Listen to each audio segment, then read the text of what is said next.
Hey guys, welcome back to the podcast. If you are watching on YouTube or listening to on Spotify, that is amazing. And I'm really excited for today's conversation with Jo Bleetman, who I came across kind of uh, in a weird way. So my wife is um, in a group to grow businesses, to help support. Jo is a part of that group. Um, and I come across Jo through that really, which is really cool. And we quickly kind of met last year, just kind of passingly. And I just thought, I reckon he would be a really cool guy to get onto the podcast and discuss his expertise, all things back pain and helping people to lead a more active, happy lifestyle. But at this point, Jo, I want to hand over to you so you can introduce yourself a lot better than I have just done and give people a lot more information about what you actually do. Thank you, John. My name is Joseph Bleetman. I am a lower back pain reversal coach. I also love to speak about the link between fitness and mental health, which is how I got into the industry in the first place. So I've worked for Simspa, who manage sport and physical activity in the UK, and then I set up my own business 2 years ago, which is specifically designed to help executives, entrepreneurs, and desk-based workers relieve lower back pain and also improve their mental health and well-being too. Amazing. And like, if anyone knows the work that the Strong Life Club does, what I do, we know that mental health and physical health they go in the same thing. They go together. And if we can help people with their mental health, we're naturally going to help them with their physical health as well, and vice versa. So I always like to start these conversations, Jo, with a quick starter. And you've been helping people for a long time now, got a vast array of knowledge.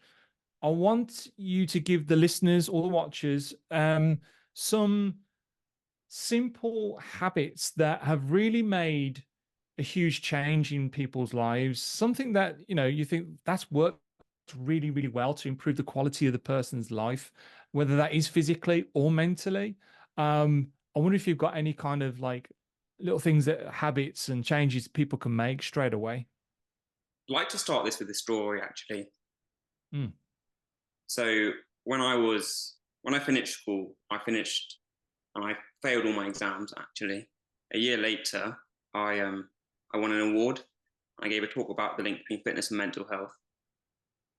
After that award, I was mentored by some of the top CEOs in the fitness industry in the UK, and I went from being really down about my grades, about not feeling like a failure in essence, to having a lot of opportunities. And after that, I was given the opportunity to lead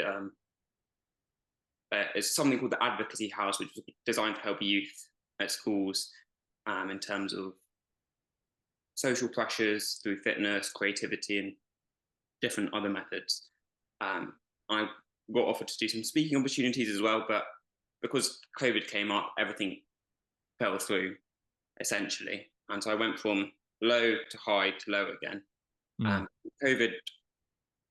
COVID-19 came in, I actually found really great habits that helped me. The first one was meditation and mindfulness. Mm. And that was a gift in itself because it allowed me to see value and purpose outside of status, outside of business, outside of work.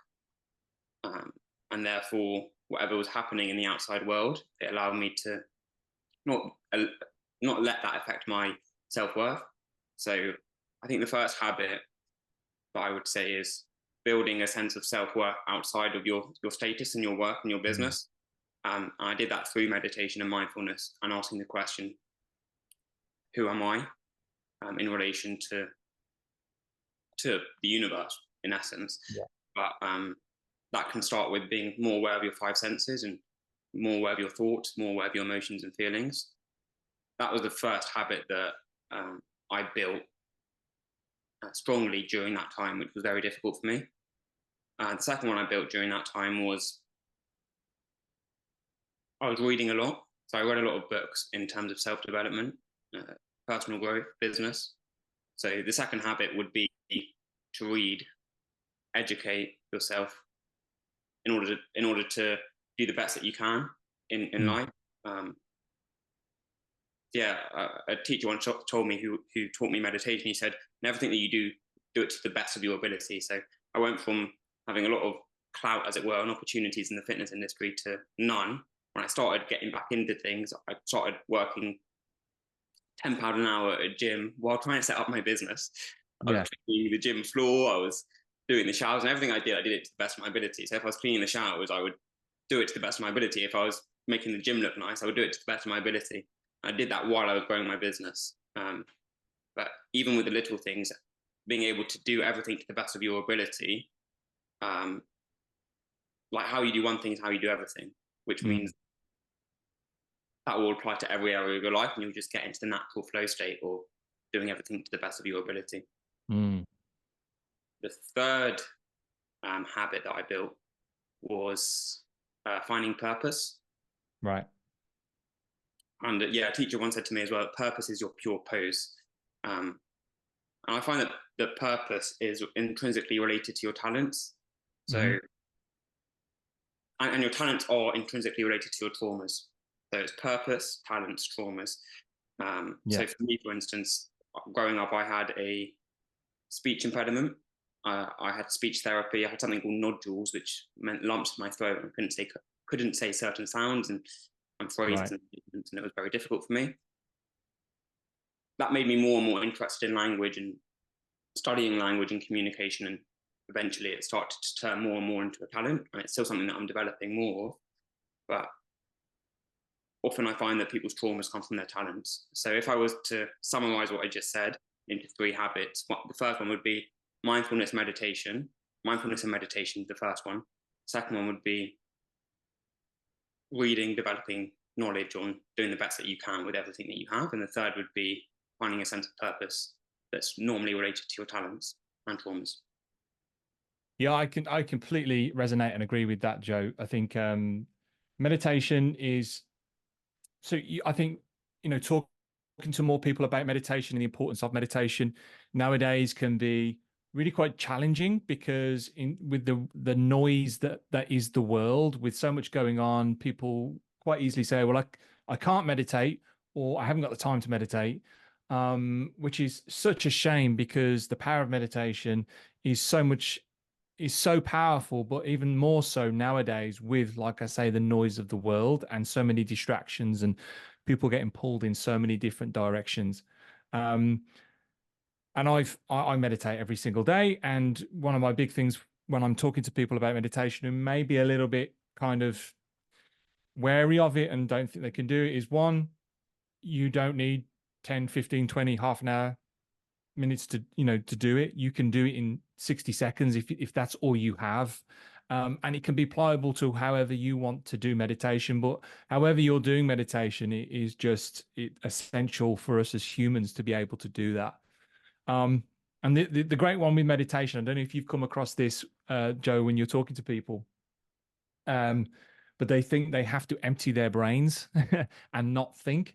And it's so enlightening to get to people to understand really what meditation is, and it basically is to understand that thoughts are coming and going all the time, but meditation is part of meditation is to realize that there is thoughts coming, realize them, putting them to one side, and coming back to whatever you are meditating on, whether that's your breath or your body or something like that. So I think that is really, really powerful. And I love what you say about reading. I read every day, and it's something that I didn't do until I was like in my mid-30s. I never really picked a book up. But it's a game changer if you could just read. And again, even if you read a couple of pages a day, it's really, really beneficial. I love those, Joe. I really do. Really love those. And I think people can take them away and really start utilizing them. The main topic of our conversation today, I wanted to pinpoint something that you specialize in, and it is back pain, particularly highly driven individuals, I would presume, who want to do well in life, be successful, whatever that looks like to them. and to lead a driven and happy, fulfilling life. But for whatever reason, they're suffering with back pain. And I would say, I don't know if you agree with this, Joe, is back pain something that we're seeing more and more of in today's world? Yes, definitely. Back pain is the leading cause of disability worldwide from the workplace. And there are three main causes of non-clinical back pain. So when I talk about workplace back pain, it's generally non-clinical. Clinical meaning it needs medical intervention, like surgery. And that can be things from an aneurysm, which is, you might not necessarily need surgery, but it's more on the clinical end, to actual physical injury, sports injury, etc. But I specialize in non-clinical back pain, which means it comes from three main sources. One is stress. One is misuse of the body, so not using it correctly. Mm-hmm. That relates to what's been going on in the world in terms of lifestyle. Sitting at a desk for 7, 8, 9 hours a day is a misuse of the body. And the last cause of non-clinical back pain is compensation. All three are interlinked. So to give you an example, if I'm highly stressed at work, I don't know what it's like to be a corporate, in all honesty, because I've never been one, but I know what it's like to be an entrepreneur. So from my perspective as an entrepreneur, there's been months where I've had my best ever month, followed by months my worst ever month. Let's just say it gets to a point where I have my worst ever month, I'm really stressed, got to pay bills, etc., etc. That stress, if not attended to, will get stored in the body somehow. So in my posture, my shoulders might roll forward more, I might be more closed up. Yeah. As a result of stress from the outside world. And that can lead to misuse of the body, either misuse in terms of just being lazy and, not being active, but also misuse in terms of postural misuse and not moving correctly. Yeah. And that will then lead to compensation. So as I misuse my body in terms of, let's just use the example, shoulders rolled forward. If I go and squat now, there's going to be some misuse in my back.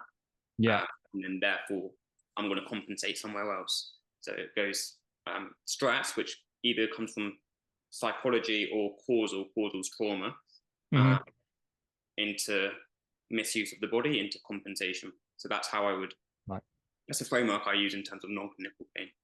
Okay, cool. So that brings me to exactly what I wanted to get into here.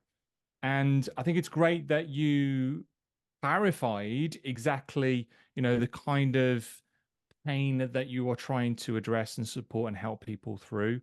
Now, we've suggested, well, we're not suggested, we've said that back pain is one of the issues that people are facing with their physical bodies and health at the moment in the world. What is the correlation, do you believe, with physical injury lifestyle to the percentage of back pain that people are going through? Then it comes down to stress, anxiety, overwhelm, and the situations that people are facing in their day-to-day lives. Is it comparable to physical injury and mental support needed? Where is it on that scale?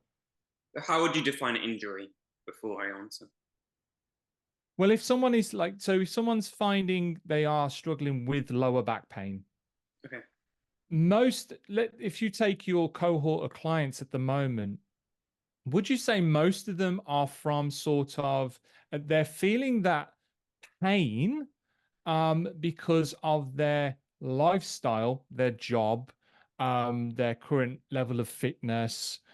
And how many of your clients are feeling that pain because of a mental stress, an overwhelm, a feeling of some sort that has got to a point where it's now having a physical effect on the body? Does that make sense? Yeah, it does. It does. Again, I'm going to answer this question with a story because I think it's easier to resonate with. So a client of mine has a very stressful job, works long hours, is a director of an international company. And she came to me with back pain, shoulder pain. a little bit of hip pain, but not so much.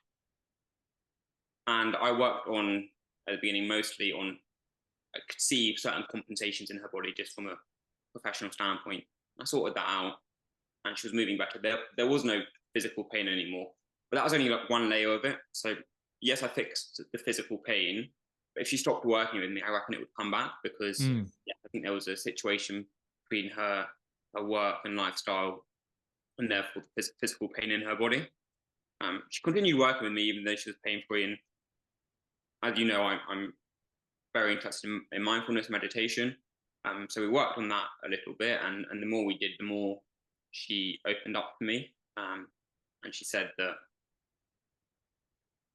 she uses work as an escape from negative feelings. She uses substances like alcohol, Yeah. and yeah, just to escape a feeling of, or maybe not being good enough, of comparison between herself and other people. And that does relate to physical stresses in the body. So we firstly identified the compensation level, which is kind of the outer level, which is the result of these stresses getting stored in stress and misuse and then compensation. And then we went to this level, and I'm not necessarily qualified to be her therapist per se, but having someone that you can talk to without judgment is important, and having someone that can show certain exercises to relieve stress. Yeah, on that level, but then she is also seeing a therapist for the different level of trauma. But yeah, I would say most people don't realize the link between stress and trauma and then physical pain. So I try and work on all three levels. So misuse, there's something called the Alexander technique, which I'm not trained in, but that's all about misuse. But doing things like yoga or weightlifting, but doing it with correct form, is working on using the body correctly without storing stress in the body. So a good weightlifter is someone who's able to do it without necessarily over tensing or under tensing, doing it to the right level without stress and with good form. And it's the same in yoga and martial arts. So doing practices like that helps the misuse level. So I do that through strength training, but that also works with the compensation level. So this hip is compensating for that hip. Therefore, I know what to do to fix your hips in essence. Yeah. And then also, I think it's really important to go to that psychological level, or even if you referred someone to, like, this is also related, to see someone about that. That's how I would relate the stress from. We're in an age now where our lifestyles are so sedentary to what the human body is used to, in terms of we used to be hunter-gatherers, and our movement capacity is much more than what we're doing now. And that in itself leads to more and more misuse and compensation, in terms of sitting down for a long period of time can compress the lower back, and all the brain and the lower back get closer together, and over time your posture deforms. So being able to move more in general will help that level, but all three levels are very, very important. I think people need to start to really understand this, Joe, because what we're talking about here, back pain, people straight away go towards, well, what have I done to cause this physically? Did I move in a way? Did I get out the car a particular way and I've triggered this, pulled something? Did I pick something up at home, overcompensated by, I don't know, going for a run or something like this? And people just do not realize, not all the time, yes, those things can trigger certain pain, obviously, and discomfort. But the correlation between a lot of people's pain nowadays and what they are putting themselves through mentally and asking for their body is so connected. And I think many people, like you just said, are moving further away from how the body wants to be, how the body wants to perform physically and mentally as well. And I think it's so important people start to realize that yes, physical, like, pain can come from a physical injury, a pulling of a muscle, or whatever it may be. But also, even more so now, people's lifestyles is is causing a lot of this pain as Mm. well, you know. With that in mind, Joe, if we have a client in front of us and we've got to know them and we can apparently see that their lifestyle and the way that they are currently feeling, you know, what are the things that people can practically put into place that are going to start to, you know, we don't know these people. This is hypothetically, but on whole, what is going to be good for people to start to move out of this apparent pain? Yeah, that's a good question. And I keep on going back to those three things: stress, misuse, and compensation. Just because I think it's a really good framework to answer all questions regarding pain that you don't need surgery for. Yeah. So what things they can do, I'm going to give one for each. So psychology, well, stress can either come from psychology or trauma. If it comes from psychology, I would recommend things like mindfulness, meditation. If it comes from trauma, you can see someone qualified in that, whether that's a therapist or you can do alternative routes as well. So that would be one thing that you can do straight away. Start a mindfulness exercise, whether that's through the Calm app, Headspace app, or seeing someone who's trained in that. Mm-hmm. And there's loads of things that you can find online on YouTube as well. Yeah. You can do immediately. An example of that is actually just being aware of your physical body and your senses. So a practice that I sometimes do after my group program sessions, I do small group trainings, and afterwards I like to do like a mindful walk. Yeah. We have time where we'll go around the park and be aware of our feet on the floor, be aware of our open the skin, open up the vision, see everything in the peripheral, everything in between, open up the listening, hear all the subtle sounds, the more prominent sounds. And just as I'm talking, you naturally do that. And you can open up one sense, two senses, all three senses, all the three main senses at the same time. And then when you're actually eating food, taste your food, smell it. These things are a really great start to living more mindfully, and therefore taking you out of your head and your personal sense of me. Yeah. And more takes you into like, I'm here now, present with life. Well, I'm sure it's taking you, you know, out of the sympathetic and more into your parasympathetic nervous system. And then, you know, I've done exactly some of these things with my clients, Joe, and, you know, talking about going for a walk. We talk about breath work, which has been a game changer for me and my clients as well, and meditation. And you get that initial, really? You want me to go for a walk?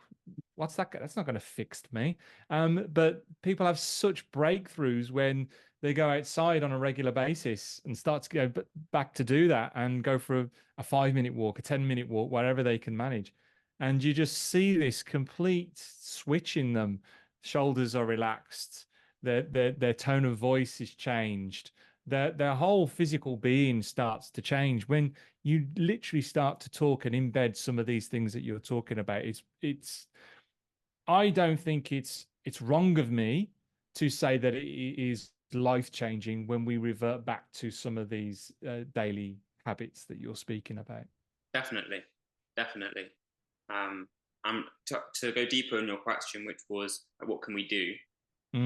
That's one thing. I think in terms of that's related to the stress side of pain and non-clinical pain. I think when I go to misuse, I think doing a practice, whether that's weightlifting, yoga, martial arts, a practice where you get into your body, whether that's setting a one-to-one setting, but with a professional that can show you how to do it in the right way, that will transfer to your life outside of the gym or outside of the yoga studio, etc. And teach you how to just use the body in a way that doesn't hold stress. And it will also make you more intuitive with your body. So you'll know when you need to move. You'll know when you need to take a walk. So you're actually more in tune with that physical sense of self. I like that. I think again, people who train and put themselves through physical stress through some sort of sport, I think are more in tune with knowing when to back off. You know, if they truly listen and if they're good at listening, which is a skill in itself, isn't it? Really, and they know when to back off and just go, "Oh, I think I've pushed it a bit too far now." But I suppose you lose that when you don't take yourself to those places, do you? Yeah, yeah, definitely. Yeah, I Mm. agree. I think the third thing that's really important that I would do, which comes onto the level of compensation, so something that you can do to initiate that level of non-clinical pain, is to journal. Mm. Because journaling what happens in your body when you do a certain thing can show you your compensation. So how I do it with clients is that I will do tests on their body, which are anatomical tests, and I'll Mm. make journals on them. So that's a more deeper level of looking at compensation. But even on a day to day, you can make journals of where your movements affected you physically and mentally. So Yeah. if you're in the gym, you're doing certain movements. Oh, my back hurt already after that. Just journaling. Um, but you can also do that in a psychological sense, because I'm talking about physical compensations, but Mm. the psychological ones I don't feel good enough. Therefore, I'm going to, put Yeah. myself there in a very extroverted, unnatural way. So Mm-hmm. I think journaling makes you more aware of those physical and psychological Yeah. compensations. What kind of questions? I love journaling as well, Joe. So I do it myself. I have a bit of a routine with my journaling and how I set it out. Is there anything going a bit deeper into journaling? Because I know for a lot of people, again, when you say journaling to someone, they're like, "What do I write?" It doesn't have to be that challenging. It can be very empowering. Well, it is very empowering. How do you structure your daily journaling? Yeah, really good question. I'm going to give you a structure that I got from the person who taught me sales. Name's Matt Elwell. Okay. When he got it from someone called, I think, Andy Gilbert. I know Matt well. Yeah. But I actually use this, and it's 4 questions to ask yourself. It doesn't have to be daily, maybe weekly. I do it probably two or three times a week. Um, these 4 questions really open up your mind to think of possibility thinking in terms of, instead of closing yourself up to opportunities, but it's more opening you up to opportunities.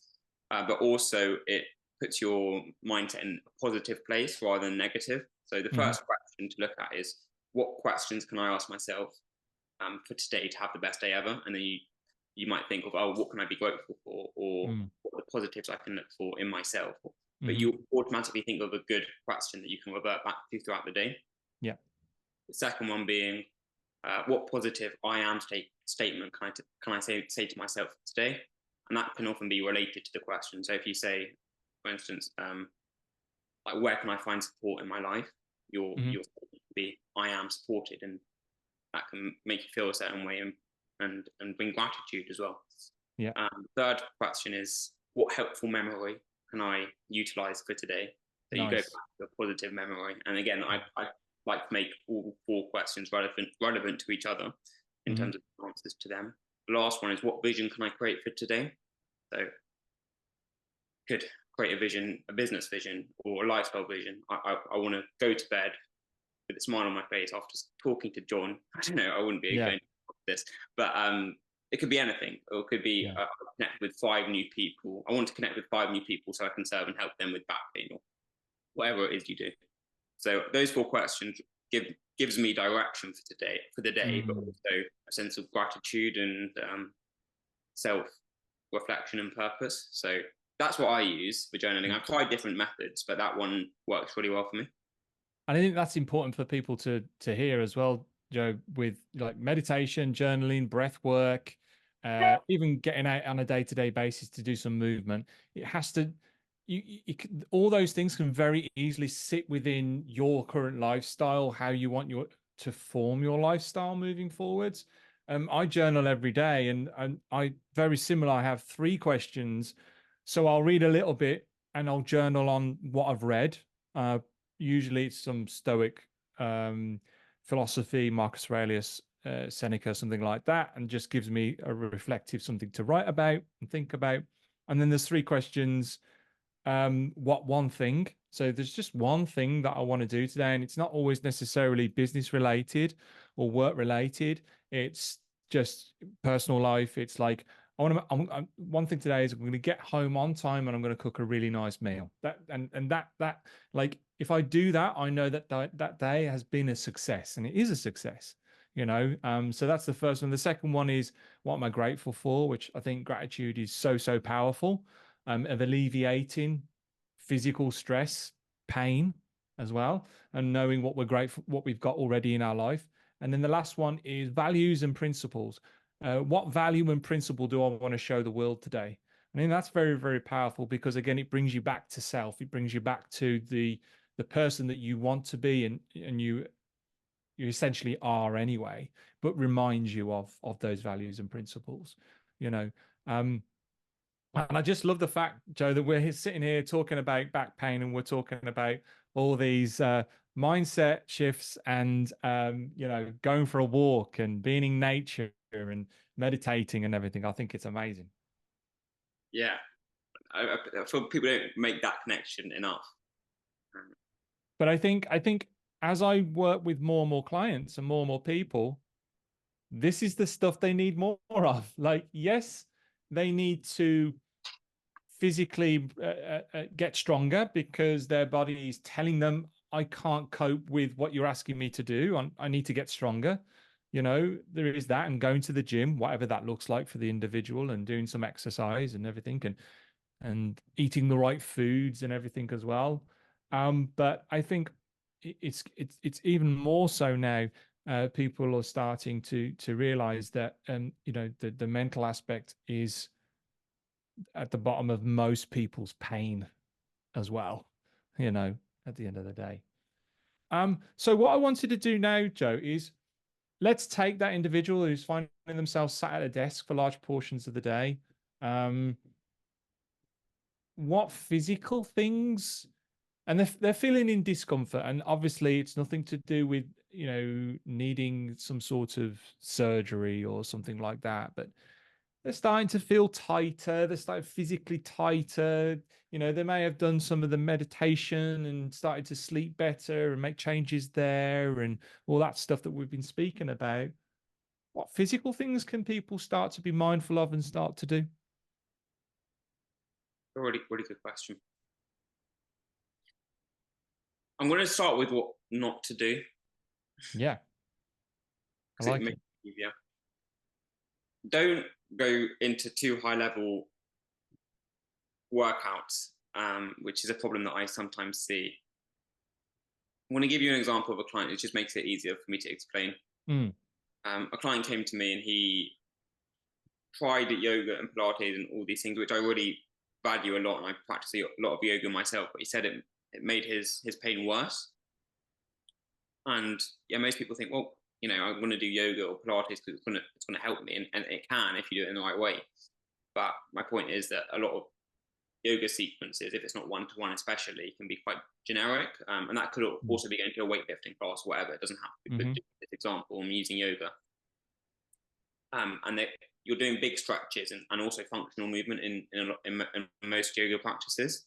And because you're doing functional movement, when your body isn't ready for functional movement, it can cause you to compensate more. So if I'm doing a clean and press and I don't know how to do it, one, but also my body isn't working very well, I'm going to use more compensation to just get into that position as like above your head. If I want to do a snatch with a kettlebell or the barbell, not just knowing how to do it, but my body being in the right condition to do it is super important. So one problem I see is people do functional movement too soon, and I'm a big component and fan of functional movement, but that's what I lead people towards who are in pain. I first sort out their compensations, get them moving well, and then not just teach them the form for functional movement, but also make sure their body's in the right state to do it. So my advice would be, don't start with something too functional and strenuous, even though the body is designed to do functional movement. Before getting to that level, make sure that you deal with the compensation and misuse first. And I think sorry to come in there, Jo, but I think as a coach, more and more so, I see the benefit even more and more of being able to regress movements than to progress movements. And it's so powerful for people because, okay, I need to get fit, I need to get better because of this thing that's hurting, I need to go to the gym, whack a bar on my back and do this horrendous, massive compound movement that asks your body to move in complex way, such as a squat or a deadlift or something, and wonder why pain doesn't go away or pain gets worse, and the power in regression for me is so, so powerful. And the really nice thing as well, it sets that doable progress for the client, doesn't it? Yeah, definitely.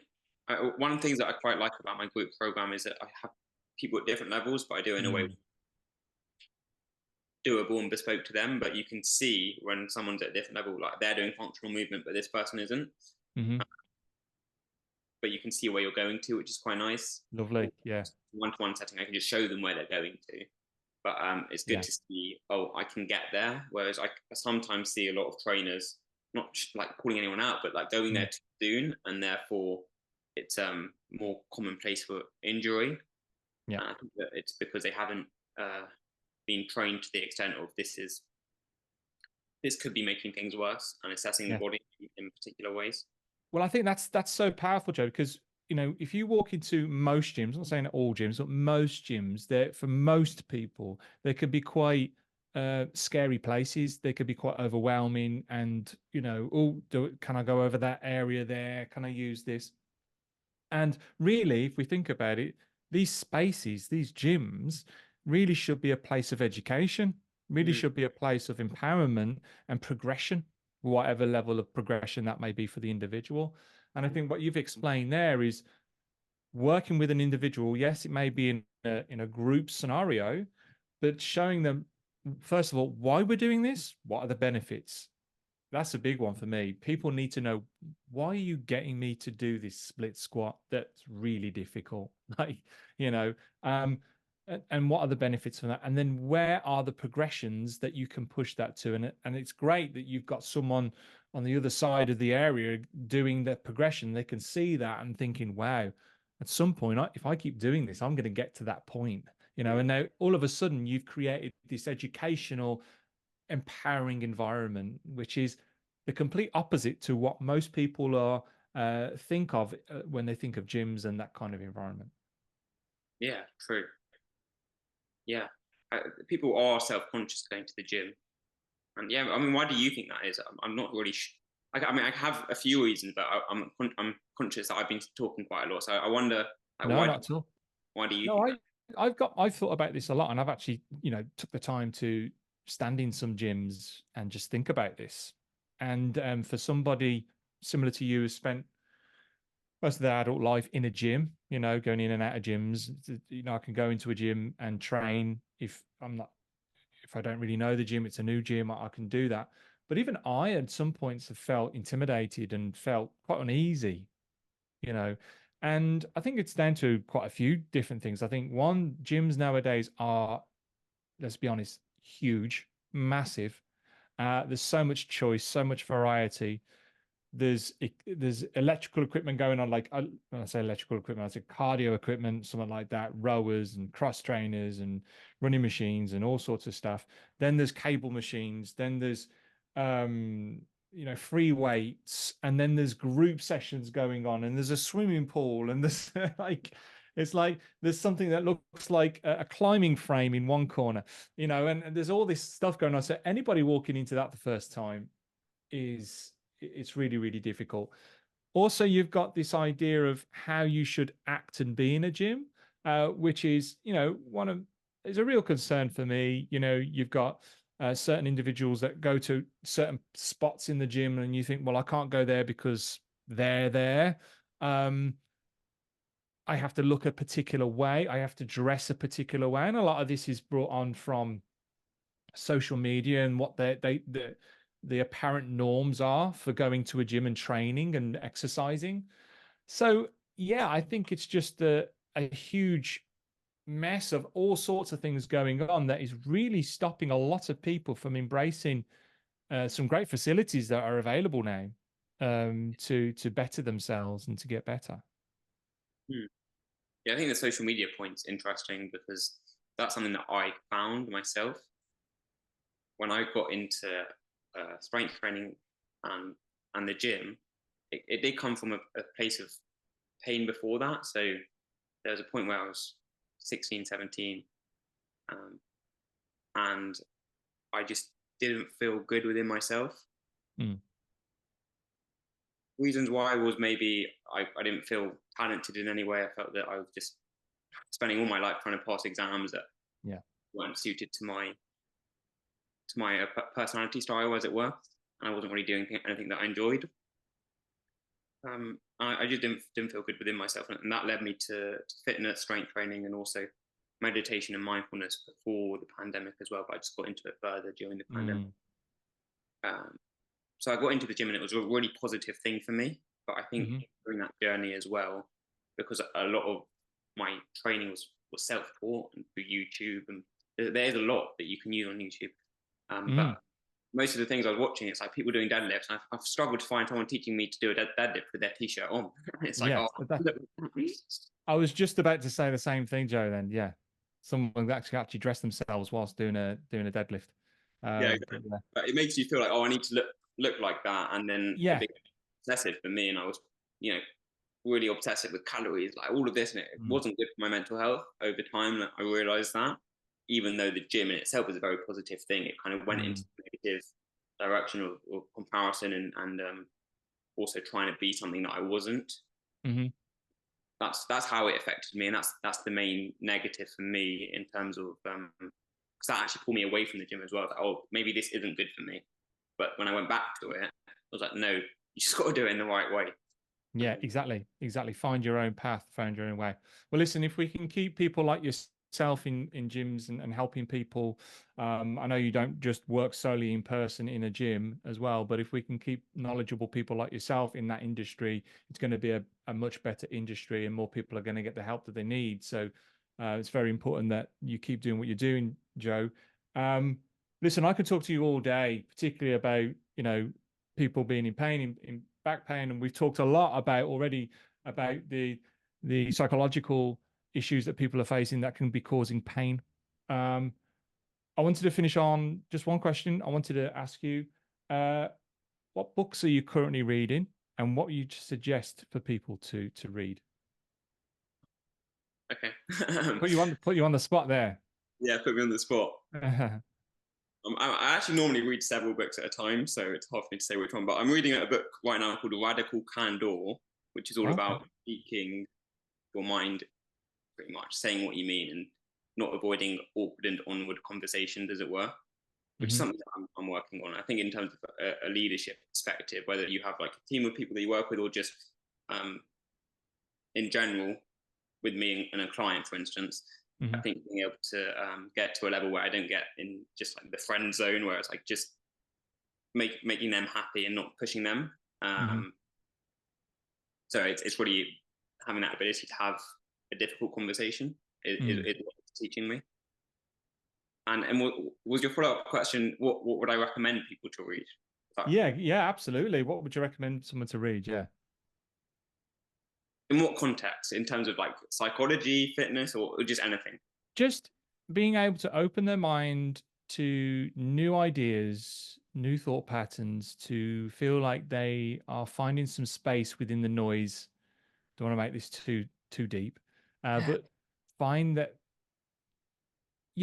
personal development, becoming better, which I know can alleviate physical pain, physical stress, mental stress, Yeah, the first book that comes to mind, there's so many, so it's hard to say. One that comes to mind is Outwitting the Devil by Napoleon Hill.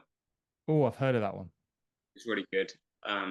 It talks about, it's a metaphorical interview between Napoleon Hill and the devil, and he basically asks the metaphorical devil, like, what are you doing to people? How are you getting people caught in all these traps? The devil answers honestly. But yeah, it talks about the education system, which I'm quite passionate about. Religion, which I'm not going to talk about, and a few other things. But yeah, Outwitting the Devil is one that I read recently, which always comes to mind. Amazing. Love that. Joe, I could speak to you all day. And also, the whole reason for this podcast is to make people more aware of the amazing work that you do.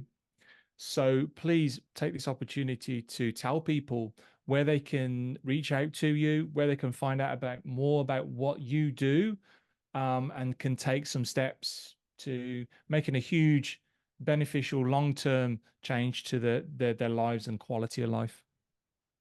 Yeah. So my main social media platform is LinkedIn, Joseph Bleetman on LinkedIn. I also have a private Facebook group.